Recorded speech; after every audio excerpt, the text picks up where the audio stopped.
¿Cuántos quieren que Cristo regrese? ¿Verdad? ¿Y cuántos quisieran que regresara hoy? Que en este momento regresara Cristo. ¿Les gustaría? Muy bien. ¿Y están listos para que Cristo regrese hoy? Si Cristo viniera hoy, ¿cuál sería el destino eterno de ustedes? O si estamos listos para ese encuentro. ¿Saben? Yo les voy a decir algo. Yo tengo una estrategia para cuando venga Cristo. Cuando venga Cristo, en ese preciso momento, bueno, yo pienso seguir viviendo mi vida como yo quiero. Miren qué bonita estrategia. Haciendo todo lo que me gusta por malo que sea. Y cuando ya Cristo lo vea venir, en ese momento me voy a arrepentir y me voy a entregar a Él. ¿Qué les parece esa estrategia? No, no les parece. ¿Por qué no? ¿No creen que pueda funcionar? Saben, no puede funcionar por una razón. Prepararse para la segunda venida de Cristo, prepararse para el encuentro con Jesús, requiere prepararse para un evento que habrá de acontecer antes de la segunda venida de Cristo, en un punto del tiempo que nadie sabe cuándo será. Y si uno no está listo, entregado a Cristo cuando este evento se dé, no va a haber más oportunidad de salvación. Jesús, hablando con sus discípulos, dijo algo interesante en su sermón profético en Mateo 24. En el verso 37 Jesús dijo: mas como en los días de Noé, así será la venida del Hijo del Hombre. ¿Quieren saber qué elementos va a tener la segunda venida de Cristo? Entonces es importante, según Jesús, conocer cuáles eran los elementos que rodearon a aquellos días de Noé. ¿Recuerdan qué evento se dio en los días de Noé? El diluvio. Así que si queremos saber cómo prepararnos realmente para la segunda venida de Cristo, debemos también aprender cómo se preparó Noé y quienes se salvaron en el arca para el evento del diluvio. ¿Qué sigue diciendo Jesús acerca de lo que pasaba? Versos 38 y 39. Como en los días antes del diluvio, estaban comiendo y bebiendo, casándose y dando en casamiento, hasta el día en que Noé entró en el arca. Y no entendieron hasta que vino el diluvio y se los llevó a todos. Así será también la venida del Hijo del Hombre. ¿Quieren entender los elementos que van a rodear a la venida de Cristo? ¿Vale la pena entenderlos? Entonces, obligadamente, necesariamente, tenemos que entender cuáles fueron los elementos que rodearon el evento del diluvio. Miremos un poco cómo se dio esto. Dice el capítulo 6 de Génesis y el verso 2. Miren cómo inició todo. Viendo los hijos de Dios que las hijas de los hombres eran hermosas, tomaron para sí mujeres, escogiendo entre todas. Algunos han dicho erróneamente de que los hijos de Dios son los ángeles, pero la Biblia nos dice de que los ángeles ni se casan ni se dan en casamiento, así que no pueden ser ellos. Todo lo contrario. En el capítulo 4 se nos narra la genealogía de Caín, aquellos que se oponían a Dios. A eso se les llama los hijos de los hombres, los seres humanos que siguieron el andar de Caín y se opusieron a Dios, se rebelaron contra Dios, siguieron en su rebelión contra Dios. Y en el capítulo 5 de Génesis se nos narra la genealogía de Set, el otro hijo de Adán, que se mantuvieron fieles a Dios. Así que cuando la Biblia nos está hablando de los hijos de los hombres y de los hijos de Dios, nos está hablando de los descendientes de uno que seguían los antivalores, la rebelión de Caín, y por el otro lado los hijos de Dios, aquellos descendientes de Set y que se sumaban a la correcta adoración de Dios. Y aunque hay cosas que a nosotros nos parecen insignificantes, para el cielo no lo son. ¿Qué sucedió? ¿Cómo inicia el relato del diluvio? Los hijos de Dios, aquellos que adoraban a Dios, aquellos que habían sido enseñados en los principios de Dios, se fijaron en las hijas de los hombres y las vieron como hermosas. Pregunto, ¿quiere decir que las hijas de Dios son feas? ¿Quiere decir eso? Claro que no. Ese no es el problema. El problema es de que las hijas de los hombres no siguen los mismos principios que las hijas de Dios. Las hijas de los hombres se visten de tal forma que enseñan más de lo que deben, que se socan más de lo que deben. Decía mi abuelita, parece un chorizo mal amarrado, ¿verdad? Disculpen, así decía mi abuelita, esperando la venida de Cristo en el descanso ella. Y entonces decía, y entonces mostraban más de lo que debían mostrar. Y como eran dadas, vamos a traerlo hoy, a los vicios, a tomar, entonces eran más ligeras en sus pensamientos. Sus inclinaciones eran más hacia una sexualidad abierta, desenfrenada. Y entonces con las hijas de Dios no. Las hijas de Dios, bellas, lindas, sabían vestirse de tal forma que honraban a Dios y que su belleza era solamente para su esposo. Para Dios, para su esposo, mientras que las hijas de los hombres enseñaban, mostraban, se contoneaban, tomaban, y eso hacía de que fueran desinhibidas. Y entonces los hijos de Dios vieron, las hijas de los hombres pues muestran su belleza, muestran su hermosura. Las que no adoran a Dios son más fáciles, no siguen principios, con ella puedo rápido. Y se dejaron llevar por lo que vieron sus ojos. No les importaron valores, no les importaron principios, querían algo fácil. Querían eso que ellas mostraban sin ningún pudor ni sin ningún reparo. No, mis queridos hermanos, las hijas de Dios son hermosas. Y aquí caemos en un asunto de la estética. ¿Saben? El problema es que la estética del ser humano caído, la estética del pecado es muy distinta a la estética de Dios. Y si tú estudias la Biblia, te encontrarás que lo más bello del universo es Cristo Jesús. Pero lo segundo más bello, y en otro tema vamos a explicarlo con más detenimiento, lo segundo más bello que puede existir desde el punto de vista bíblico es una hija de Dios en esa comunión maravillosa con Dios, cargando en su vientre una vida que ha puesto ahí Dios. Porque es una vida, cargando una vida conectada con la fuente de la vida. Y entonces desde el punto de vista bíblico no hay nada más bello que eso. Nunca vayan a creer, hermanas queridas, de que tienen que vestirse como las hijas de los hombres para ser hermosas.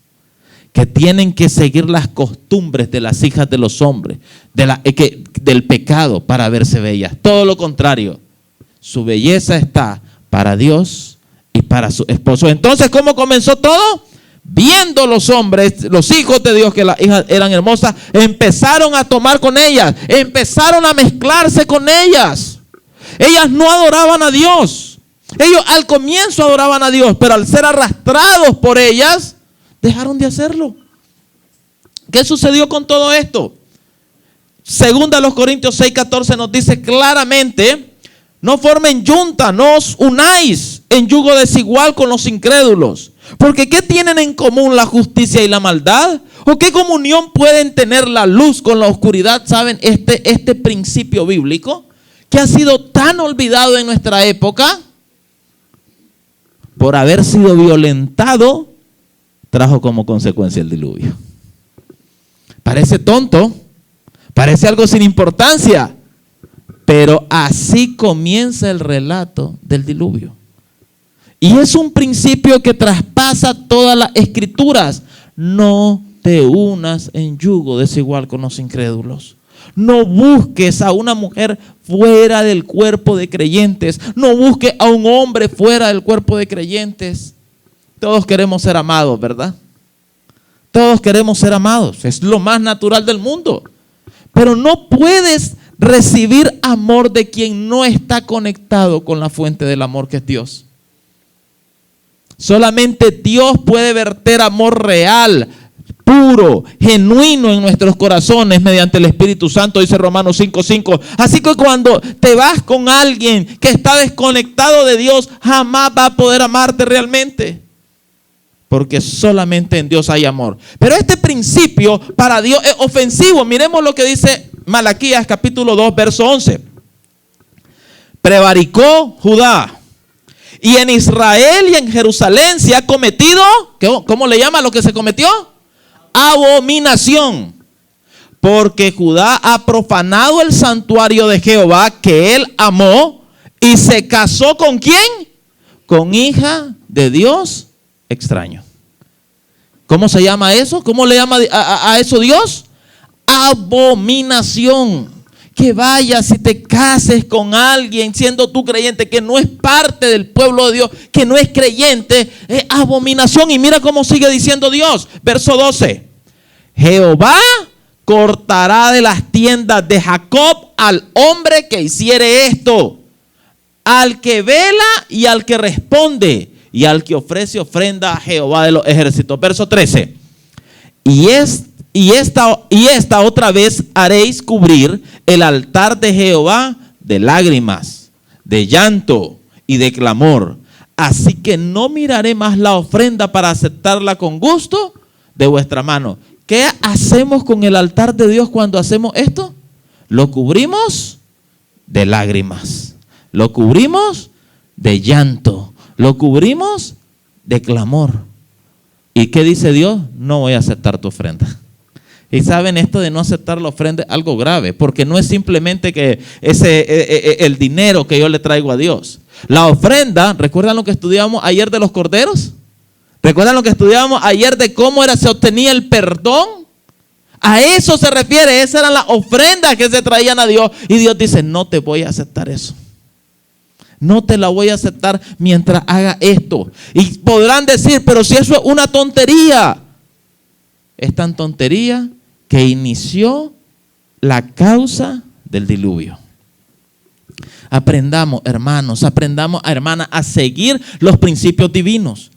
Ahora, ¿acaso no es algo que hoy vemos común? Y dicen las pobres jovencitas, cuando mamá, muy angustiada, le dice, hija mía, búscate a alguien que esté con Dios. Búscate a alguien que esté en la iglesia, que esté adorando a Dios, que sea creyente en Dios. ¿Por qué andas con ese joven que no ha aceptado a Cristo? ¿Cómo te va a amar si no tiene a Cristo en su corazón? Que Cristo es el amor. Y sale aquella frase inocente. Es que yo lo voy a convertir. Es que va a ver cómo yo voy a hacer que lo traiga Cristo, que venga Cristo. Es que va a ver que yo lo voy a traer si Él quiere. O viceversa. Pasa con los varones también. No, mami, no, papá, no, pastor, no, anciano. Yo la estoy trayendo a los pies de Cristo. No caiga en este error. ¿Sabes qué? Salomón es considerado el hombre más sabio que pisó la tierra alguna vez. Y ni Salomón las pudo convertir. Salomón se casó con mujer extranjera, mujer pagana, una de ellas fue la princesa de Egipto. ¿Y sabes qué dice el texto? Que ellas desviaron el corazón de Salomón en pos de los dioses falsos. Y si ni Salomón, siendo el hombre sabio que era, pudo, ¿tú crees que tú vas a poder? Hazle caso a Dios, por favor. Estás trayendo destrucción.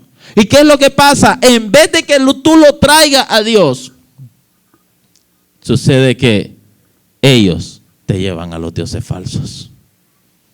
No puedes jugar con esto. Así inicia el relato del diluvio. ¿Y qué sucedió entonces? ¿Cuál fue el resultado de esto? Y ya van a ver por qué. Y vio Jehová que la maldad de los hombres era mucha en la tierra y que todo designio de los pensamientos del corazón de ellos era de continuo solamente el mal. ¿Cómo era la maldad? ¿Qué pensaban los hombres solamente? ¿Qué pensaba el ser humano? El mal. Los pensamientos eran el mal. ¿Será de que hoy nuestro mundo está así? ¿Cuánta maldad hay hoy? ¿Cuánta falta de honor? ¿Cuánta falta de bondad? ¿Cuánta falta de querer ayudar? Y mira lo que sigue diciendo, lo que sigue sucediendo. Verso 11. Y se corrompió la tierra delante de Dios y estaba la tierra llena de violencia. ¿Qué dos problemas habían antes del diluvio? Uno, casamientos que Dios no aprobaba. Casamientos mixtos que Dios decía no deben suceder. El segundo, violencia. ¿Será que hoy la sagrada institución del matrimonio sigue estando bajo ataque por el diablo? ¿Será que hoy Satanás igual se empeña en desvirtuar el matrimonio que Dios dejó originalmente en el Edén? Hoy las naciones, y se llaman ellas muy liberales, muy progresistas, dicen, aprobemos el matrimonio y le llaman matrimonio igualitario. Que un hombre pueda casarse con otro hombre, que una mujer pueda casarse con otra mujer. ¿Es eso acaso algo que Dios aprobó?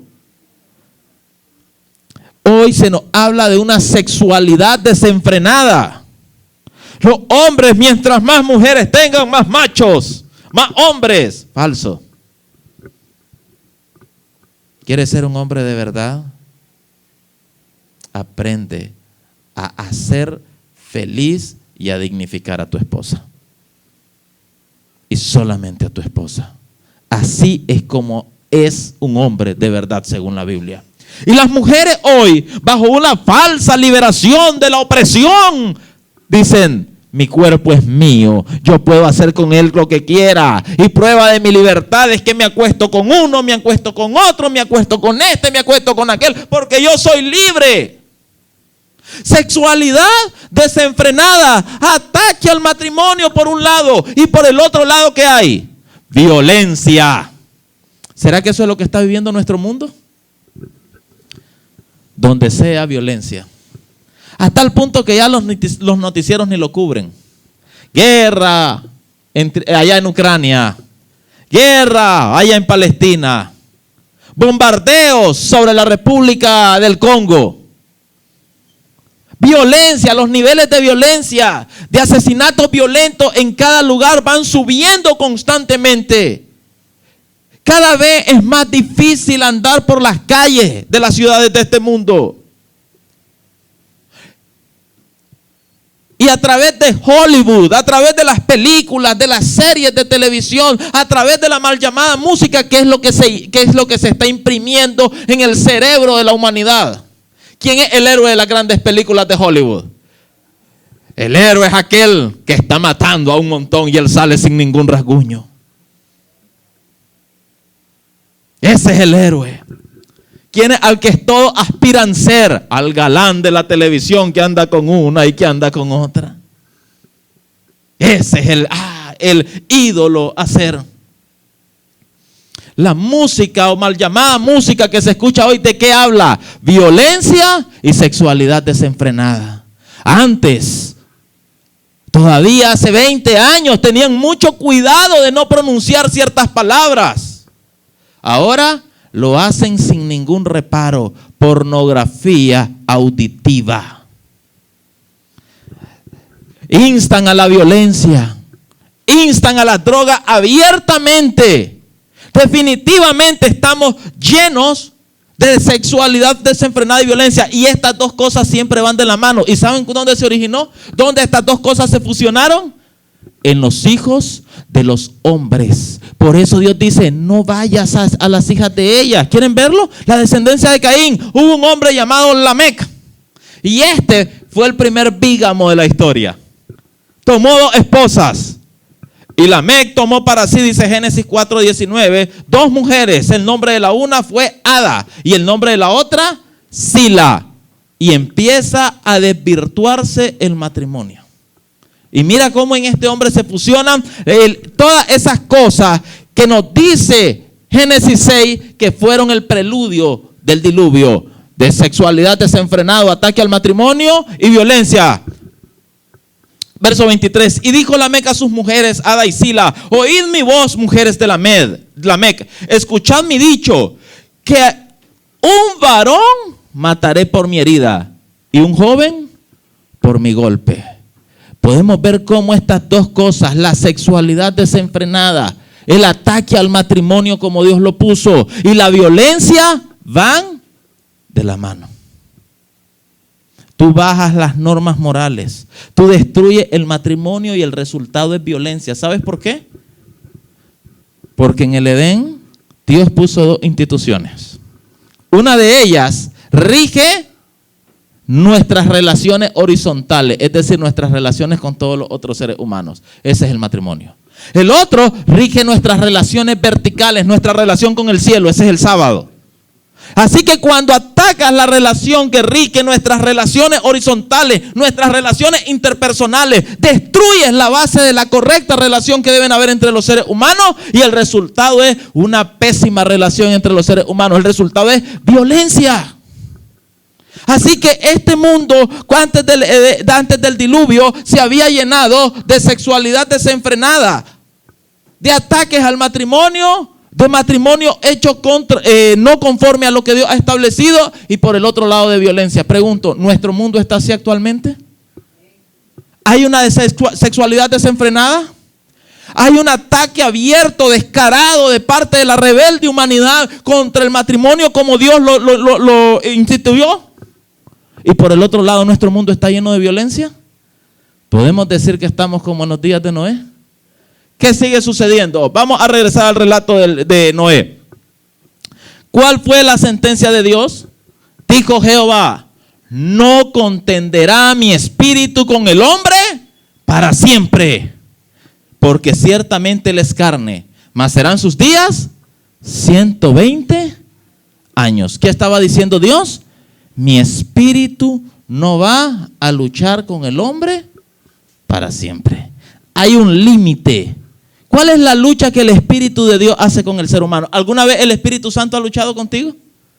¿Alguna vez el Espíritu de Dios ha luchado contigo? ¡Claro! ¿Sabes cómo lucha? Como lo hacía con Noé. Noé era pregonero de justicia. Empezó a predicar la palabra de Dios, anunciando qué es lo que Dios pedía, qué es lo que Dios decía. Y el Espíritu Santo, a través de esa palabra, tocaba el corazón, tocaba la mente de las personas, luchaba con ellas para que dejaran su violencia, para que dejaran sus malos hábitos sexuales, para que vinieran a Cristo. Esa es la lucha que hace el Espíritu de Dios contigo y conmigo. Esa es la lucha que el Espíritu de Dios, el Espíritu Santo, hace con la humanidad. Convencerlos de pecado, de justicia y de juicio. De hacer que dejen su rebeldía para que vengan a Cristo. Pero Él dice: mi Espíritu no contenderá contigo para siempre.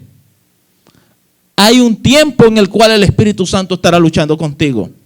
Hay un tiempo en el cual el Espíritu Santo te va a estar llamando y te va a decir: deja el pecado, ven a Jesús, deja el pecado. Cristo te puede salvar, pero deja el pecado y ven a Jesús, que es la solución. Pero ese llamado, esa contienda del Espíritu contra tu orgullo, contra el yo, contra tu rebeldía, no será para siempre. En el caso del diluvio, Dios había dicho 120 años. 120 años. Dios estaría aún llamando a la humanidad antes de que el diluvio viniera sobre ellos. El Espíritu Santo estaría luchando para que se convirtieran a Cristo, para que volvieran a Dios. Ahora aparece la figura de Noé. Y Génesis 6:8 nos dice: mas Noé halló gracia ante los ojos del Señor. ¿Por qué se iba a salvar Noé? ¿Por sus obras? ¿Noé se iba a salvar porque era bueno? ¿Noé se iba a salvar porque era un gran constructor? ¿Noé se iba a salvar porque era muy obediente? Noé se iba a salvar por gracia. La salvación siempre ha sido por gracia. Nunca un hombre se salvará ni se ha salvado nunca por sus obras, por su dinero, por lo que sabe, por sus méritos. Aún en Génesis encontramos la gracia de Dios. ¿Y qué dijimos anoche que era la gracia? Gracia es cuando Dios te da no lo que mereces, sino lo que necesitas. ¿Y qué es lo que tú y yo necesitamos? Salvación, eso es gracia. Noé halló gracia. La salvación siempre ha sido por gracia. Pero una vez que la salvación por gracia ha llegado a tu vida, tú ya no sigues viviendo igual. ¿Tú crees que Noé iba a seguir en la sexualidad desenfrenada que había en su época? ¿Tú crees que Noé iba a ser parte de la violencia que había en su época solo porque es salvo por gracia? Porque hay algunos que creen: salvos por gracia, así que no importa lo que hagamos porque la salvación es por gracia. ¿Funciona así? Una vez que Noé fue el salvo por gracia, mira la descripción que se nos da de Noé. Dios le da una orden. Hazte un arca de madera de gofer. Dios le da esa orden. ¿Para qué? Para que ahí pudieran salvarse. ¿Y qué se nos dice Noé? Y lo hizo así Noé. Hizo conforme ¿a qué? ¿A cuánto? A todo lo que Dios le mandó. ¿Era salvo por gracia? ¿Noé fue salvo por gracia? Pero eso quería decir de que él no tenía por qué obedecer a Dios. ¿Eso quería decir que él ya no tenía por qué hacer nada de lo que Dios le había dicho? No, la gracia te lleva a hacer una parte de lo que Dios te dice que hagas. ¿Así es? No, la gracia te lleva a hacer todo lo que Dios te manda. Porque esto es algo importante. Hay algunos que creen que Dios da consejos. Hay algunos que creen que Dios da recomendaciones. Dios es Dios, queridos hermanos. Dios no da consejos. Dios no da recomendaciones. Dios es creador y es rey. Dios manda. Jamás tomes la palabra de Dios como una recomendacioncita, como un consejito. La palabra de Dios son mandatos. No están en discusión. Y Dios le dio mandato a Noé que predicara, fue pregonero de justicia, dice el apóstol Pedro, que hiciera un arca. Imagínense esto. Noé viene y dice: soy salvo por la gracia, hallé gracia ante Dios. Hazte un arca. No, Señor, yo soy salvo por gracia, nada de arca, porque somos salvos por la gracia. ¿Qué hubiera pasado con Noé? ¿Qué hubiera pasado cuando viene el diluvio? La gracia te lleva a la obediencia total. No me digas que estás en la gracia de Dios si le estás desobedeciendo en algo. No me digas que estás en la gracia de Dios y le estás desobedeciendo. Y ese es el problema de muchos hoy. No entienden la gracia. No entienden la gracia. Creen que habían cosas que no habrían de suceder. Dios le dice a Noé: hazte un arca. Noé, predica que queremos que muchos se salven. Predica. Noé, almacena alimento. Yo te voy a proveer, yo voy a estar contigo, yo te voy a salvar por gracia. Pero la gracia te conduce a la obediencia total. ¿De acuerdo? Así fue con Noé. Así como en los días de Noé será la venida del Hijo del Hombre. Quiere decir que en estos días también Dios ofrece su gracia para ser salvos.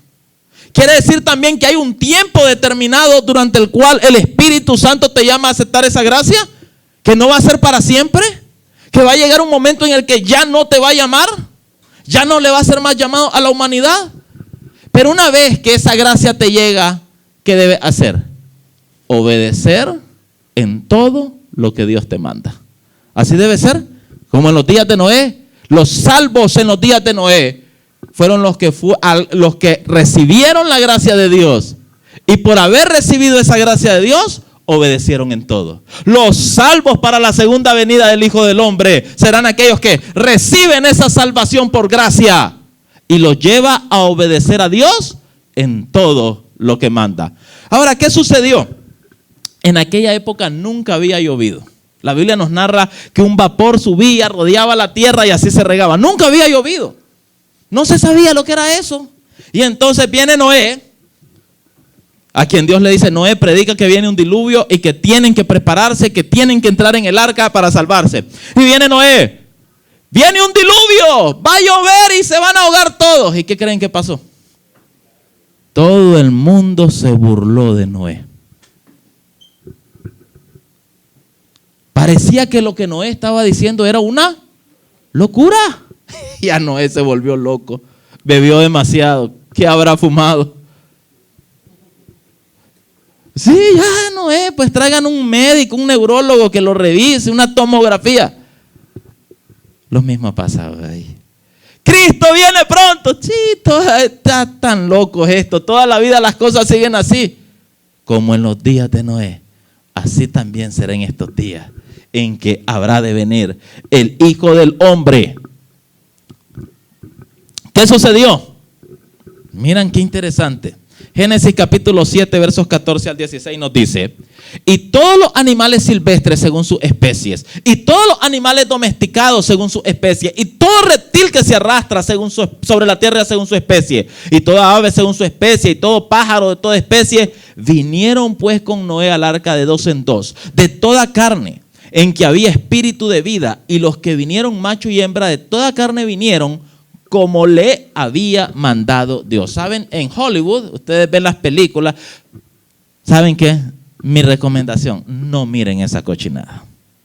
Las películas de Hollywood sobre la Biblia son la versión del diablo de la Biblia. Son la versión del diablo. Ustedes creen que, ay, estamos aprendiendo la Biblia. No, el diablo les está diciendo cómo quieren que ustedes vean la Biblia. ¿Quieren saber de la Biblia? ¿Cuánto les gustaría saber de la Biblia? ¿Sí les gustaría? Vayan a la Biblia. Es más, ahí está la verdad. Porque Hollywood te presenta que Sem, Can y Jafet andaban ahí con unas sogas como vaqueros, arreando a los animales, jalándolos para acá. Hay una buena página que presenta las historias de la Biblia bonita. Ecos de la Biblia, las recomiendo. Ahí vienen y van a ver, las representa bonito, pero vayan a la Biblia. Y entonces, ¿van a haber señales de que la venida de Cristo está próxima? ¿Van a haber señales? Jesús dijo que iban a haber señales. No las vamos a estudiar hoy, pero algunas que dijo fueron que habrían guerras y rumores de guerra. Hoy hay guerras más sangrientas que nunca. Habrían pestes, hambre. ¿Lo hay? ¿Saben? Hay una situación horrible. ¿Saben cuántas mujeres congoleñas han sido violadas en unos pocos años? Más de 1 millón. Así de terrible está la violencia. Tuvimos una enfermedad, una pandemia terrible, y vendrán otras. El amor se enfría. El sol se oscureció, ya ocurrió. La luna se miró como sangre, ya pasó, eran parte de las señales. Las estrellas cayeron, ya eran parte de las señales. Las señales de que Cristo está viniendo se han cumplido y se siguen cumpliendo ante nuestros ojos, pero no mueven a la humanidad. ¿Saben que cuando el diluvio iba a estar cerca también iban a haber señales? Imagínense a los antediluvianos que se burlaban constantemente de Noé. Y de repente miran que los pájaros, las aves empiezan a volar. Y algo interesante, van en pareja. Y miran que los animales, los tigres, los leones, los osos, los cocodrilos, las tortugas, los garrobos, iguanas, van caminando de 2 en 2 y van entrando solitas al arca. La señal de que el diluvio estaba cerca se cumplió, pero ellos no quisieron escuchar. ¿Hay señales que dicen claramente que Cristo viene pronto? ¿Hay señales que dicen que el regreso de Cristo está cerca? Pero ¿por qué la humanidad no quiere escuchar? Porque estamos como en los días de Noé. Vieron ese evento extraordinario, fuera de lo común. Los animales iban en pareja e iban entrando al arca. Ángeles iban dirigiendo a esos animales hacia el lugar de refugio. Ya todo estaba próximo para que el diluvio viniese. Y Dios le dice a Moisés, a Noé, Génesis 7:1. Dijo luego Jehová a Noé: entra tú y toda tu casa en el arca, porque a ti he visto justo delante de mí en esta generación. ¿Qué le dice? Noé, entra al arca. Noé, es hora de que entre al arca. Y miremos lo que le sigue diciendo, versículo 4. Porque pasados aún 7 días, yo haré llover sobre la tierra 40 días y 40 noches, y raeré de sobre la faz de la tierra a todo ser viviente que hice. ¿Qué iba a suceder? Noé iba a entrar, efectivamente entraron los animales, Noé hizo caso, entró. ¿Iba a venir el diluvio inmediatamente? ¿Empezó a llover en cuanto Noé entró? No iba a llover. Y entonces miren lo que pasa también. Génesis 7:16. Y Jehová le cerró la puerta. ¿Saben quién cerró la puerta del arca? No fue Noé. Y tampoco Noé podía abrirla, como dice luego el libro de Génesis. Dios mismo cerró la puerta. Pregunto, ¿estaban perdidos los que estaban fuera del arca? ¿Sabían que estaban perdidos? No, no lo sabían. ¿Y saben qué pasó? No vino el diluvio. Noé estaba adentro. ¿Cómo creen que estaba Noé? Noé estaba pasando una prueba de fe increíble. Señor, ¿será que era cierto? Señor, ¿será que estoy bien contigo? Señor, ¿será que realmente entendí lo que me decía? Estaba en eso. Y los de afuera, miren el ridículo de Noé ahí encerrado. ¿Dónde está el agua? ¿Dónde está la lluvia? Ni una gota. Ni una gota, no hay agua. Y se burlaban más de Noé y escarnecían más a Noé. Y nadie podía abrir esa puerta. Miren lo que nos dice Apocalipsis capítulo 3, verso 7. Escribe al ángel de la iglesia en Filadelfia. Esto dice el santo, el verdadero. ¿Quién es el santo y verdadero? Dios. El que tiene la llave de David, el que abre y ninguno cierra, y cierra y ninguno abre. ¿Alguien podía abrir ya esa puerta? ¿Alguien podía abrir ya la puerta del arca? ¿Podía alguien salvarse? No, el destino de los que estaban dentro del arca ya había sido marcado. A pesar de que no había venido el diluvio, el destino de los que se habían quedado fuera del arca también ya estaba decidido. Aunque estuvieran, pero ellos seguían casándose, ellos seguían en festines, ellos seguían burlándose, ellos seguían en su violencia, ellos seguían en su sexualidad desenfrenada, pero estaban perdidos ya y no lo sabían. Por eso es que, miren lo que dice el capítulo 7, verso 10. Y sucedió que al séptimo día las aguas del diluvio vinieron sobre la tierra. Y de repente empiezan a ver esas nubes oscuras, espesas. Empiezan a ver cómo truena y empiezan a ver cómo llueve. Cómo empieza a caer agua, algo que nunca había sucedido. Y se dan cuenta de algo. Era cierto. Noé tenía razón. Habían rechazado la salvación de Dios y empiezan a correr tratando de ir al arca, y de repente algunos que iban corriendo hacia el arca son de repente sacudidos porque una gran corriente de agua rompe la tierra y surge de la tierra también el agua. Y se dan cuenta, están desesperados, tratan de huir a las partes más altas, llegan a la puerta y empiezan a golpear. Noé, ábrenos. Noé, lo sentimos mucho. Noé, tenías razón, ábrenos. ¿Podía Noé abrir la puerta? ¿Podía alguien abrir la puerta? Estaban entonces irremediablemente perdidos. Por eso Jesús dijo, regresemos al texto, Mateo 24, versos 38 y 39. Como en los días antes del diluvio estaban comiendo y bebiendo, casándose y dándose en casamiento, hasta el día en que no entró en el arca. ¿Pero entendieron algo? No, dice él, y no entendieron hasta que vino el diluvio y se los llevó a todos. ¿Qué entendieron en ese momento? Hasta en ese momento supieron que estaban perdidos. ¿Cuántos días tenían de estar perdidos? 7. ¿Sabían ellos que estaban perdidos? No, entendieron hasta que el diluvio vino. Y un paréntesis interesante para aquellos que enseñan unas cosas raras. ¿Quiénes son los que se perdieron? ¿Los llevados o los dejados? ¿Quiénes se perdieron? ¿Los llevados o los dejados? Dicen algunos que los dejados. ¿Qué dice el texto? El diluvio se los llevó a todos. Solo quedó Noé y su familia, dice el texto. Los dejados son los salvos, los llevados son los perdidos. Se los llevó el diluvio. Así que cuando luego dice el texto, uno será llevado y el otro dejado, el llevado es el perdido y el dejado es el salvado. Pero bueno, entonces hasta en ese momento entendieron. Hasta en ese momento entendieron que estaban perdidos. Pero ya tenían 7 días de estar perdidos. La salvación depende de que el Espíritu Santo te llame y que tú hagas caso a ese llamado. Pero el Espíritu Santo no contenderá contigo para siempre. ¿Cuándo dejó el Espíritu Santo de contender con ellos?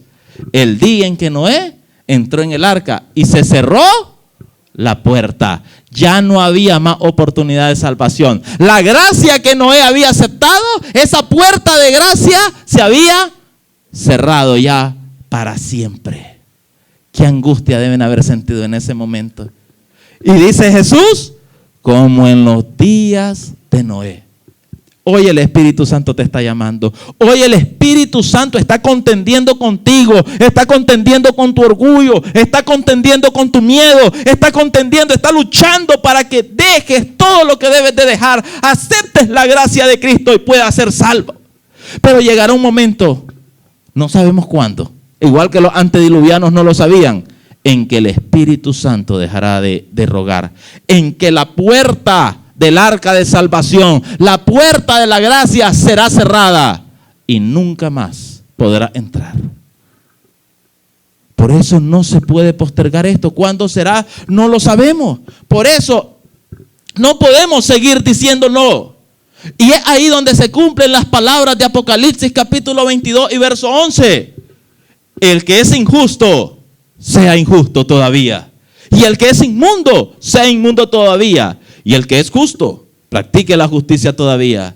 Y el que es santo, santifíquese todavía. Hubiera servido de algo que los antediluvianos que quedaron fuera del arca, que no quisieron aceptar, hubieran dicho en ese momento, en algún momento de los 7 días antes del diluvio: a partir de ahora voy a ser bueno. Ahora sí le quiero obedecer a Dios. Ahora sí voy a ir a clavar mi clavito en el arca para hacer la voluntad de Dios. ¿Hubiera servido de algo? No, dice Jesús, la puerta ya se cerró. El Espíritu Santo ya no va a obrar en tu corazón. Has decidido ser injusto, vivir en la injusticia, has decidido vivir en la iniquidad. Quédate así. Ya no hay forma de que tu destino sea cambiado. Por eso les dije al comienzo que mi estrategia de venir y decirle a Jesús cuando Él viniera en ese momento: Señor, ahora sí me arrepiento, no sirve de nada. Porque mi destino eterno, tu destino eterno, quedará determinado cuando la puerta de gracia se cierre. Y eso habrá de ocurrir antes de que Cristo venga, en un tiempo ni en el que tú ni yo sabemos cuándo ocurrirá. Por eso solo hay un momento seguro para decirle sí a Jesús. Por eso solamente hay un momento, un tiempo correcto para decirle sí a Jesús. Cada vez que tú le dices que no, estás jugando con tu salvación eterna. Cada vez que tú le dices que no, rechazando al Espíritu Santo, estás jugando, porque tú no conoces el tiempo cuando la puerta habrá de cerrarse. Por eso es que hoy debemos decirle: sí, Señor Jesús, yo acepto tu gracia y por tu gracia estoy dispuesto a obedecerte. Yo acepto el arca de salvación que Cristo ha pagado para mí en la cruz del Calvario. Dice Pablo en Hebreos 3:7: si oyereis hoy su voz, no endurezcáis vuestros corazones. Hoy es el momento de decirle: Señor, yo quiero ser salvo. Hoy es el momento de decirle: Señor, yo quiero dejar la violencia que rige mi vida y este mundo. Yo quiero dejar la sexualidad desenfrenada que rige mi vida y este mundo.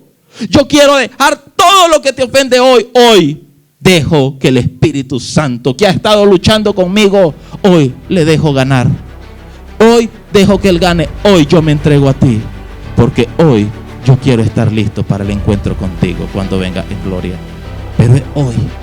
Mañana puede cerrarse la puerta y el tiempo va a pasar y tú y yo no nos damos cuenta. Mañana puede ser demasiado tarde. Dentro de 1 hora puede ser demasiado tarde. Hay un arca que Cristo con su sangre ha construido para tu salvación y mi salvación. Hay una gracia que hoy te está siendo ofrecida. No tienes que hacer nada. No tienes que pagar nada. No tienes que saber nada. Solo saber que Dios te ama y rendirte ante el Espíritu Santo que ha luchado contigo. ¿Cuántos han sentido que el Espíritu Santo está luchando con ustedes, con cada uno de ustedes, para traerlo a Cristo Jesús y a la salvación? ¿Has sentido que el Espíritu Santo ha estado luchando contigo? ¿Sientes que el Espíritu Santo te llama? ¿Vale la pena entrar en el arca de salvación? ¿Cuántos creen que vale la pena? ¿Cuántos creen que vale la pena hacerlo hoy? ¿Cuántos quisieran decirle hoy: yo quiero hacer a un lado la dureza de mi corazón y entrar en el arca porque te amo?